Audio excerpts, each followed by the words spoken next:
The long-awaited Obi-Datti Manifesto is here. Yay!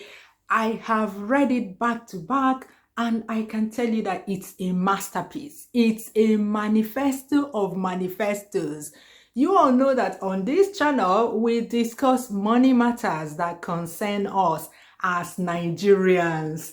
And I can tell you that every single page of this manifesto is a plan to take every Nigerian, every single Nigerian, from poverty to prosperity. If you're already prosperous, you'll be more prosperous. Hold it there. I can guarantee you that this is not a case of where politicians write manifestos and once they win, they dump it in the wastebasket. No. P2B has a track record of delivering on manifestos to the T. Listen to what Soludo said about P2B and delivering on manifestos. P2B, by the way, implemented the APGA manifesto and did well because he referenced P2B. P2B relatively did well. He did the roles as an APGA governor, implementing APGA manifesto. Let me tell you, for the records, Anambra State has the lowest unemployment of any state in Nigeria at 13%. National Bureau of Statistics, not Anambra State numbers. Anambra State has poverty rate declined from 53% under P2B to 14.78 as at last year. National Bureau of Statistics, not our own numbers. Anambra State has the lowest underemployment rate at 17% of any state in Nigeria. National Bureau of Statistics. And we all know that Soludo is not happy with P2B because he left APGA. So he's been economical with the truth there. This happened last year, just a year ago, during the Anambra governorship debate. You know, Anambra State, we do our own elections 3 years later than other states. I know that a lot of people prefer watching videos to reading. Yeah. And those 72 pages is not going to read itself. So I am here to do the work of the Lord. We're going to read that manifesto together. If this is your first time reading a political manifesto, it's fun. It's written in plain English for everybody, every literate Nigerian to understand. Also, I know that financial gurus follow this channel. So if there's anyone we don't understand, I hope you guys are ready in the comments to go in depth. You know, I mean, it's written in plain English, but we can benefit from in-depth explanations, in-depth dissections of this manifesto that will move Nigeria forward. The manifesto of a new Nigeria. Nigeria must be rescued and all hands must be on deck. For those who have read the manifesto, you know that it's impossible to dissect this loaded manifesto in one video. So for this first video, what we'll do is to read the preamble, the front matter, the introduction, if you will. That's what we do. We'll go through that, see the major points, and in subsequent videos, we'll go through each section and highlight the points there and explain it to everybody in the language everybody will understand. So let me know how you want to do it. Do you want us to take it from 1 to 7 because there are 7 sections? Do you want us to take it in that order, or do you want to jump to the last section first? Which one do you want us to do? I'm open to anything. So let me know in the comments how you guys will want us to do it. So let's go. This is the front of it, the cover. At the top, you see the Labour Party logo, which is the party that P2B is running under. Labour Party is the vessel that is going to propel P2B and Datti towards rescuing Nigeria. And that's the logo you see there. That's what you will vote on that day. The 3 major colors, red, white, and green. And you have the family unit, father, mother, and child. That's the winning party. It's possible, yes. Everything is possible because whenever we talk about changing Nigeria, building a new Nigeria, a Nigeria that works, a lot of people say the rot is too much, it cannot be done. It's possible. It's not rocket science, my people. I guess the people that say this mostly are people born in the 90s and 2000s. They only know suffer life. In fact, even during the 90s, Nigeria was much better under military rule. Don't you think? Oh, But for those of us that were already adults in the 90s, I was in the uni in the 90s, so I grew up in the 80s, in the 90s, so I knew a Nigeria that works. I think my age mates are more likely to believe that it's possible than the younger generation. So if you're a Gen Z, if you're a millennial, you better believe it. It's possible. This new country is for you.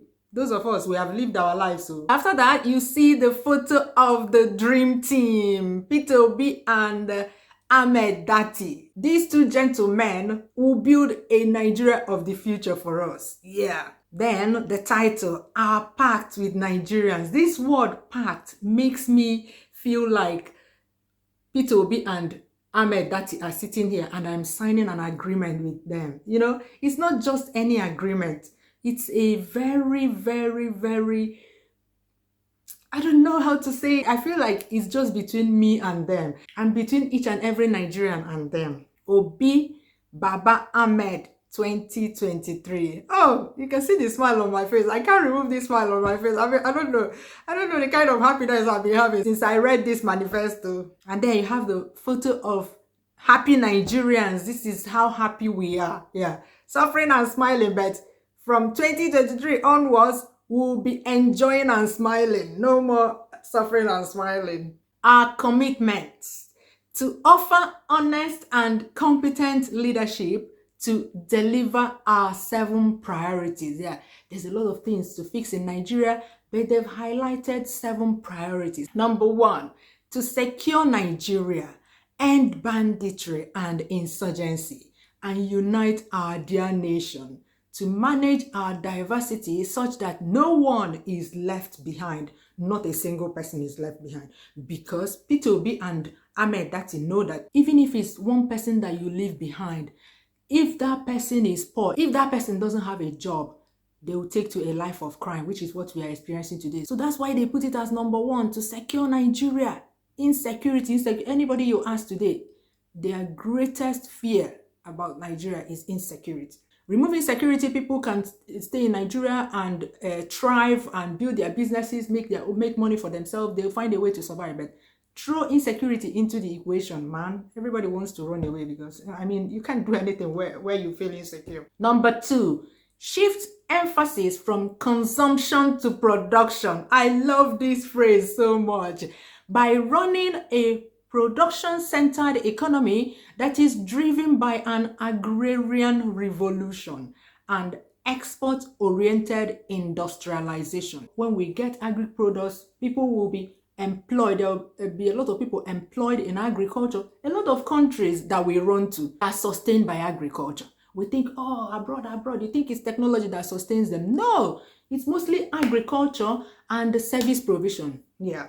That is why Peter Obi always references all these countries. That some people that refuse to, that have strong head, they keep saying, why are you talking about these countries? You go from known to unknown, right? If these things he's proposing has worked in other countries, especially recently, it can work in Nigeria. Stop allowing people to make you believe that Nigeria is irredeemable. It's not rocket science, my people. Sorry about the way I'm making this video. I'm just so excited. So after, when we produce food from agriculture, we eat. Yeah, we'll have food to eat because right now there's not enough food in Nigeria. That's why you have one bag of rice being more expensive than the monthly minimum wage in a country. Madre mia, let's not even go into that. Let's be reading the manifesto, because if we go down that road, man, we'll start crying by the end of this video. And then export-oriented industrialization. Close to those agricultural areas, which is the north, they will build industries that will employ people, job creation. That is what they mean by consumption to production. That will create jobs for people. People will work in these industries. Do you know that over here in all these developed countries, there's a company that the only thing they do is to clean potatoes. You get potatoes from the farm and they pass it through somewhere where it will be washed so that the sand will be washed off of it to make it look clean. I mean, no country will want to receive your potatoes if it has sand all over it, like we have sand on potatoes that we sell in Nigerian markets. No, this kind of industry alone, do you know how many people they will hire just for washing potatoes? I'm not even going to go into some crops that you have to refined to an extent. For instance, if you get cashew nuts, you may have to roast it first before you export it, or you may have to shell it first before you export the raw one, instead of exporting it with the shell, something like that. These are the small things that will create jobs. Casual workers, do you know how many people that these kinds of industries will employ in Nigeria? Restructure the polity through effective legal and institutional reforms to entrench the rule of law. Aggressively fight corruption, keyword aggressively. Reduce cost of governance and establish an honest and efficient civil service. This number 3 is the reason why they don't want you to vote for Peter Obi. So make sure you vote for Peter Obi to put them to shame. Corruption must leave our country. Dishonesty must leave our country. Bribery in civil service, if you want to go and make your passport, they want you to bribe them before they give you a passport. Here in developed countries, if you want to go and get their passport, that same day, you book an appointment, come that same day, you're walking out with your passport. In Nigeria, making a passport, like these people are denying us our nationality. To make a passport, it will take you 6 months. I have a personal story on that one that happened recently. If there's no corruption, if it's only people that want to work, that want to take the country from where we are today ahead to development, that are in governance, everything will be working fine. You will be paid well. When a country is rich, when they plug all these leakages where they siphon our money to their personal bank accounts, you will be paid more and you won't need to collect any bribe. Number 4, leapfrog Nigeria into the 4th industrial revolution through the application of scientific and technological innovations to create a digital economy. Gen Z, millennials, this one is for you. The youth, this one is for you. If you're a teenager yourself, in your 20s, in your 30s, this one is for you. In fact, for this number 4 alone, go and make sure that you make yourself a tech bro, tech sis, because there will be a lot of jobs for this number 4 alone. If you're a coder, better take it seriously and make sure that you're somewhere by next year, and be ready to work.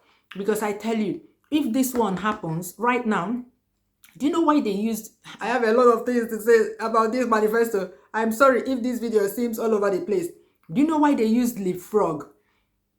Nigeria is in the 2nd industrial revolution. We can't boast of 247 electricity. That one happened in the 2nd industrial revolution. You can imagine where they left us.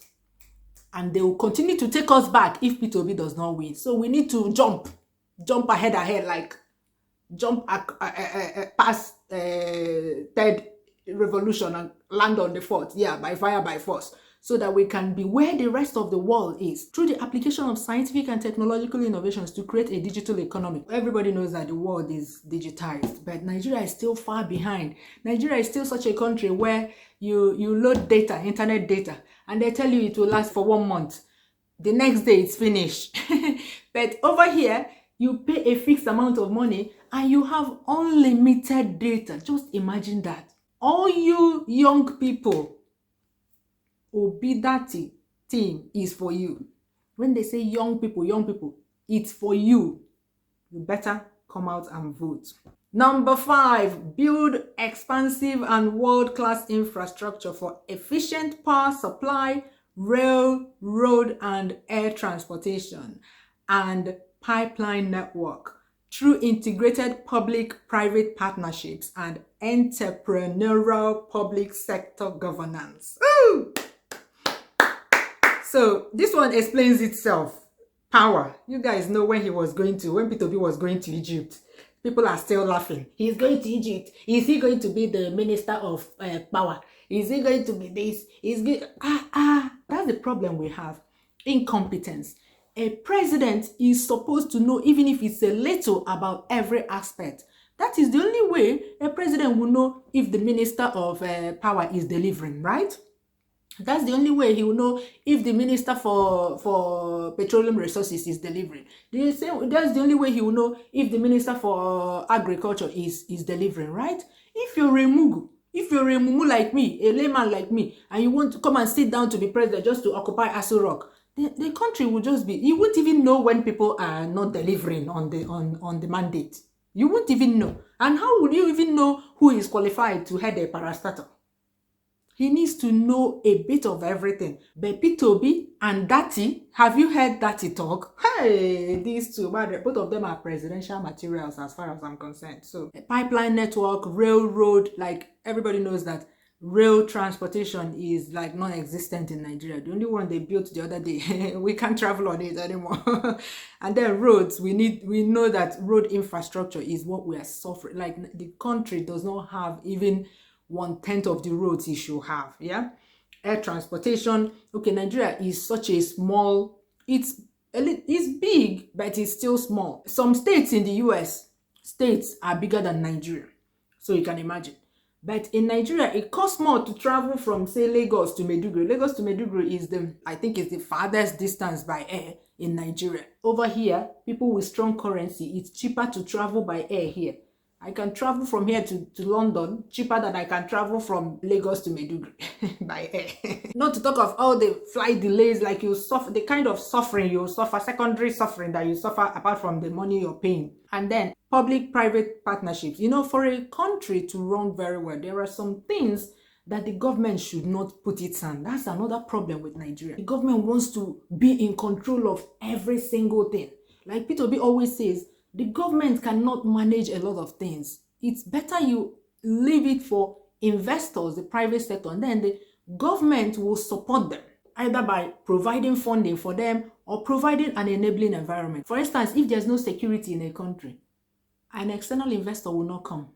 Even Nigerians don't want to invest in Nigeria, not to talk of non-Nigerians. It's not going to work. So, enhance the human capital of Nigerian youth for productivity and global competitiveness through investment in world-class scholarship and research, quality healthcare, and entrepreneurship education. Oh, I like this number 6 so much because, again, this is for the youths. This is what will make you compete with your peers outside. I know that Nigerians are smart. You can compete with your peers outside, but to be honest, we need to do better. We need to improve our curriculum. The things I studied when I was in university were so obsolete, and I'm pretty sure it's the same curriculum that they're still using till today. I graduated in the 90s. So you can imagine 20 years later, you're still using the same curriculum that I found obsolete back in the day. And this entrepreneurship education, I love it so much. You know, on this channel, you guys, for those of you that follow my vlogs, my building vlogs, you know how we are always crying here. You too, you cry to me and I cry to you.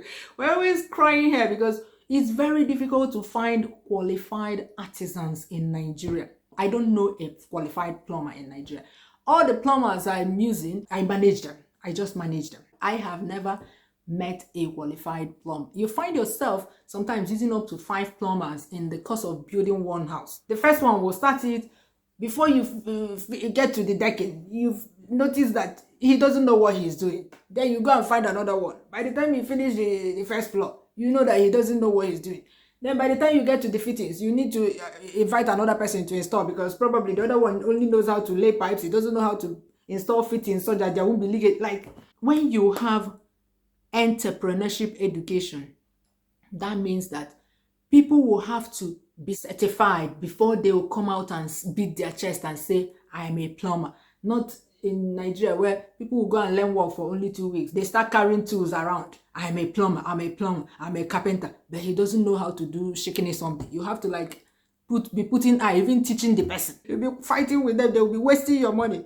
So with this entrepreneurship education, that will end. If you finish secondary school and you think that your calling is being an artisan, you go to entrepreneurship institutions where you can learn plumbing, carpentry, all these things. When you learn it and learn it very well, these jobs pay so well. It's only in Nigeria that they are looked down upon. But here, abroad, it's very easy for a plumber to earn more than an office person. Yeah, all these handymen. It's very, very easy. They charge by the hour. They come and check what is wrong with your pipes. You pay them for that one. Then they come and do it. in fixing it, you pay them per hour. Number 7, conduct an Afrocentric diplomacy that protects the rights of Nigerian citizens abroad and advances the economic interests of Nigerians and Nigerian businesses in a changing world. You know that right now, the other countries do not respect us. Come on, you're the shithole of the world. You're the poverty capital of the world. You're the corruption capital of the world. You're this and that of the world. Even the ones that we don't do, they heap it on top of our head. Yeah, because they've already associated you with a lot of bad things. So anything they heap on you, any extra thing they heap on you, nobody will bat an eyelid. But when your economy is booming, when your people are not going to embassies crying and begging to be given visas and being rejected, all these embassies, they come to our country and they're using us to make money. Yeah, because they know that our country is not good. Everybody is looking to run away. People will be applying. And once you apply, your money don't go. Nobody is returning the money to you. So all these, and even when you go to other countries, the way they look down on you, because they just think about your country. They treat you like your country, finished.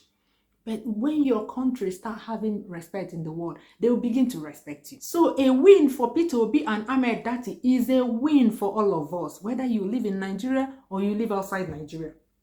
Yeah, in fact, those who live outside Nigeria should understand this much more, even much more than those that live in Nigeria. So that's the 7 commitments. And then our action plan. As your president, I, Peter Gregory Onwubuasi Obi, my vice president Yusuf Datti Baba Ahmed, and our team pledged to, I think here they just went over what we just read, they're just pledging, like, so that you feel it, you feel like they're saying all this to you. So yeah, it's the same thing, but they went into a little bit of detail. For instance, under human capital development, they're talking about STEM education, which is science, technology, engineering, and mathematics education, which will position you in the world to compete in the digital world, because we know that the world is going at such a fast pace in digital. So every country needs to prepare its citizens, because your human capital is the best capital you can have in this world. Is the best way you can grow your economy. When your people are qualified to compete in the world, the sky is your limit. So you can read through that. That's kind of going into details about what they said above. They come back here, and this one is a summary of the vision. Our vision is to secure united and prosperous Nigeria that works for everyone and that realizes the hope of Black people of the world as a city on the hill. You know that Nigeria is the most populous Black nation in the world. So believe it or not, the rest of Africa, especially, and the rest of the world are looking up to Nigeria to rescue the Blacks. So if we don't do it, we will continue to be disrespected in this world. Yeah. In Igbo land, we say, a child that washes his hands will eat with the elders. If you wash your hands, you will be able to compete in the world. You will be able to sit at the same table with all these countries that are known as developed countries. They don't have more resources than we do. It's just that we mismanage ours, so we can do it. We will run a government of national unity, bringing together for the task at hand all competent, honest, and diligent Nigerians, irrespective of their political affiliations. So you're welcome. As long as you are competent, honest, have something upstairs, you are welcome. We are all moving forward. Forget about what you're supporting.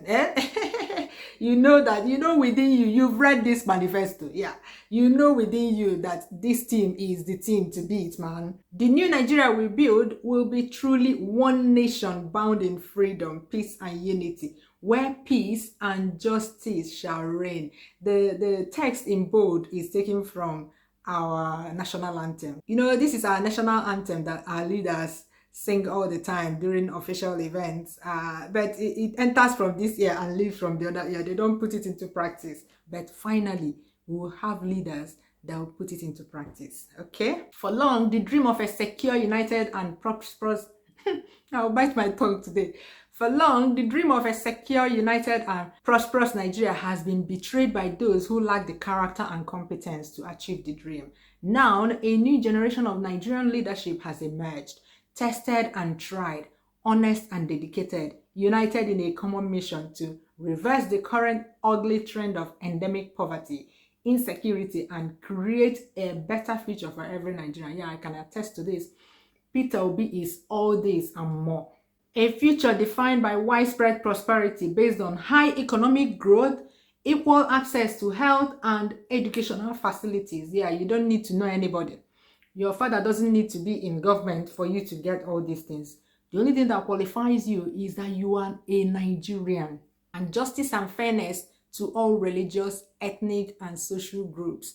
The new Nigeria that we'll build is a society where political power will no longer be used to serve the interest of the ruling class alone and subject the people to chronic poverty and deprivation. Yes, 0.0001% of people are putting all our money into their personal pockets. That needs to stop. We will build a new social order where political leaders will be public servants, not oga and master, that people will be carrying their handbags for them. No. Working for the good of the people and not predators, flourishing in the midst of extreme poverty. Yeah, you know, these people don't have shame. I mean, you see 133 million citizens of the country are living in abject poverty. When you're there, enjoying. Like, our leaders, I wonder what how they are able to face their peers, their counterparts, when they go to all these United Nations meetings. If I were a president and my country is like this, and I go to all these UN, shame. In fact, shame will not let me attend it, not to talk of going there to go and sit with. Like, it's just like when you're in a class and everybody knows you're itibolibo, that does not want to read his or her books. Like, how do you feel? Do you know, why are they so shameless? That is why I like Peter Obi. He's the only person that has shame there. Peter Obi will have shame, so much shame, if his government does not deliver. That is why he will deliver. But all these people, they don't have shame. They don't care. They've been chopping our money and going about shameless all these years. So they don't care. We will build a society where citizens are motivated to work hard, to innovate, to invent, fully assured that they will enjoy the fruits of their enterprise. Yes. Anywhere where people see that there's reward for hard work, they will be motivated to work hard. They will be motivated to do the right thing. But when you're doing the right thing, a lot of Nigerians will even be laughing at you. In fact, all of us, we need social re-engineering. We are coming there. The people that enjoy are the people that do the wrong thing. So nobody is motivated to do the right thing. Because if you continue being the prim and proper person, they will be laughing at you. But all that will change, because that's not the way to live life. We will create wealth for Nigeria and for every household through diligence, frugality, and enterprise. Again, Peter Obi has done it before. That's why he was impeached in Anambra State. I am from Anambra State, for those of you who don't know. If you like, don't take my word for it. There are proofs out there. Go and verify, okay, that this is what he did in Anambra State. That's why he was impeached, because he refused to do the wrong thing, and they impeached him.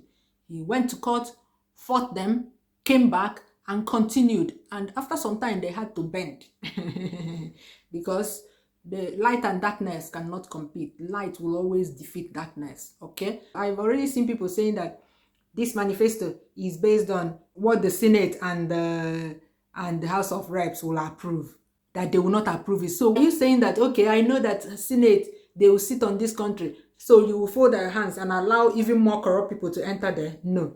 We need a good man at the head. The House of Assembly and Senate will come around. If not, it will be a fight between us, the citizens, and them, if they're the ones sitting on our prosperity, okay?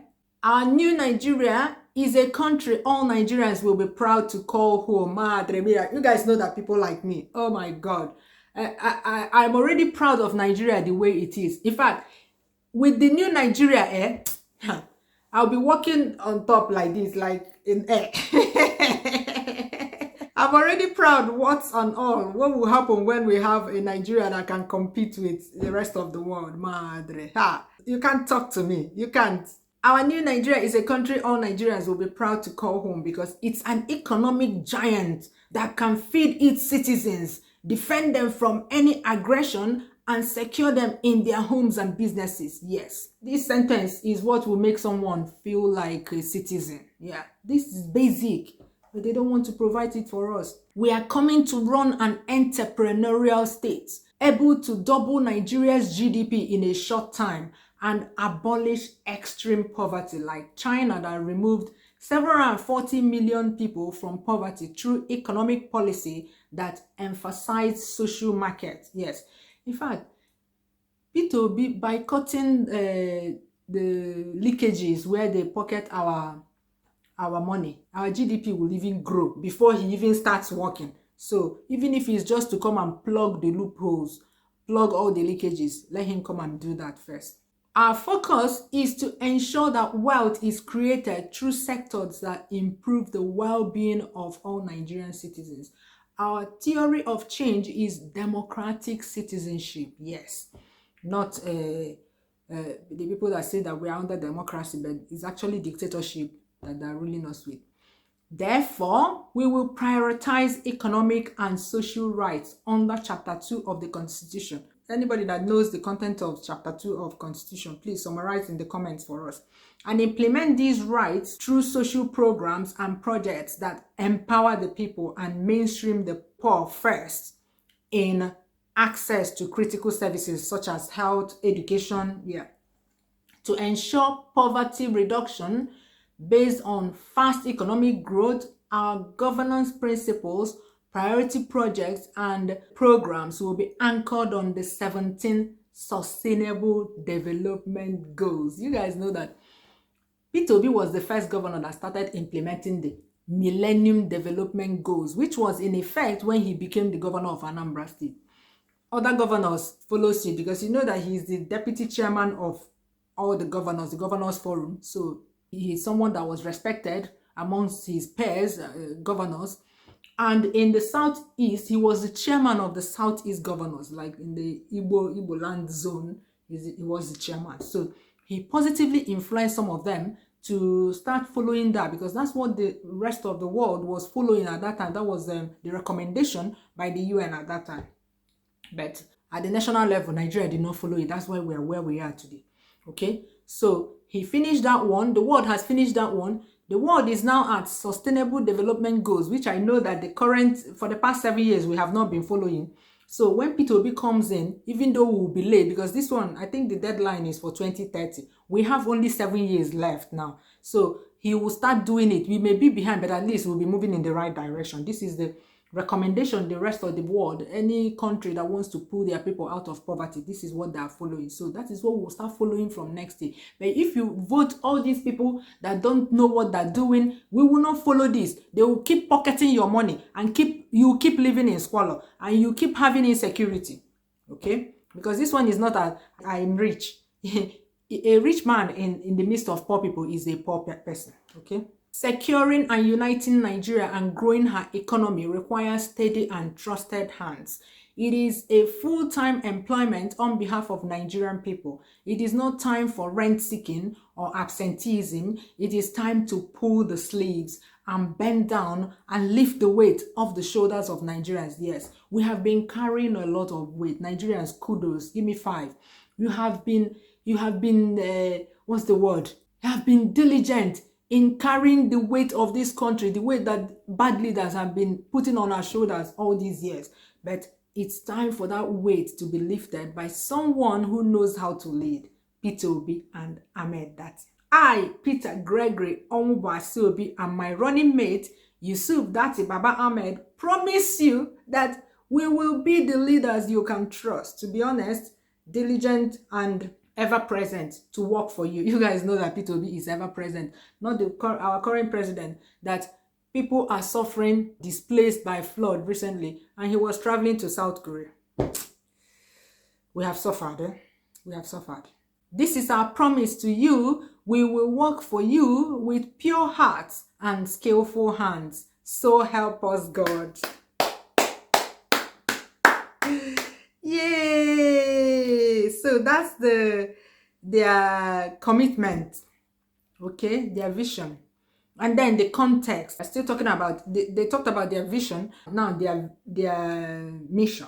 Talking about healing Nigeria. Since 2015, the crisis of leadership has worsened. We all know that. There's no Nigerian that will not tell you the truth, that our lives were much better in 2015 before Buhari came in. It has worsened, like worsened 10 times over. And how 133 million people are poor, so poor that they do not have access to basic sanitation, good nutrition, basic education, and healthcare or employment. India is much more in number than we are, but we have more people living in poverty in Nigeria than in India. India is more than 1 billion in population, but please, I can't quote figures like Peter Obi, but I know that India is more than 1 billion, but they have only 71.5 million people living in poverty, but Nigeria has 86.9 living in extreme poverty. Basically, this context is still talking about what they talked about before, like expatiating on that a little bit, but we'll talk more about that in subsequent videos. So this is where I'm going to end this video today. I hope you enjoyed this first round of reading the manifesto, Operation Read the Manifesto. We must read this manifesto by fire by force, because I know that, yeah, like I said earlier, a lot of people prefer watching a video to reading, especially these days. People are distracted by long bodies of text. So bye bye, see you soon.